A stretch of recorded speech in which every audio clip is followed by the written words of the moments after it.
D'époque que les premiers hommages ont été rendus. Militaires, familles d'anciens combattants, tous ont honoré les soldats de la Première Guerre mondiale.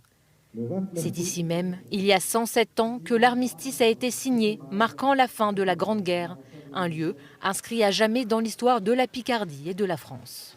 Ça fait quelque chose, je pense qu'on a tous la chair de poule quand on essaye de se souvenir que des grands monsieur, des grandes dames sont passés ici pour faire en sorte qu'on puisse être ce qu'on est aujourd'hui et ce qu'on a aujourd'hui.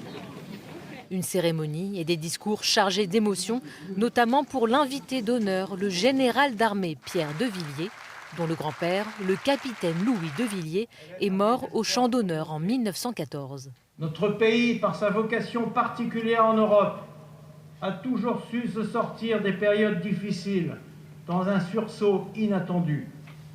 Ce lieu en témoigne et en est le symbole. Ne jamais oublier et transmettre le devoir de mémoire aux générations suivantes. C'est vraiment un honneur, ça permet de se rendre compte vraiment de l'événement qui s'est passé et même de l'importance vraiment que ça a encore aujourd'hui. On doit comprendre qu'on ne peut plus jamais refaire les mêmes erreurs et qu'aujourd'hui nous avons plus, les mêmes moyens ne sont pas que ceux utilisés durant cette guerre. On a des moyens beaucoup plus dévastateurs qui feront beaucoup plus de morts s'ils sont utilisés.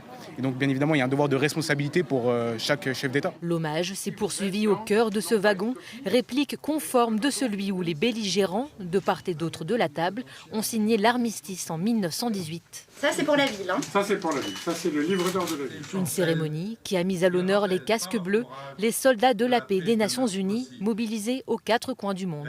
Malheureusement la guerre est revenue sur le continent européen avec la guerre en Ukraine. Donc, je crois que ce qu'on doit enseigner, transmettre aux nouvelles générations, c'est cette force d'âme. Gagner la paix, construire la paix, c'est une vraie détermination et une vraie volonté et il ne faut jamais s'habituer à la paix. Il faut la défendre tous les jours. Tous prêchent le même message, maintenir la paix tout en préservant le souvenir des poilus qui ont donné leur vie pour la France.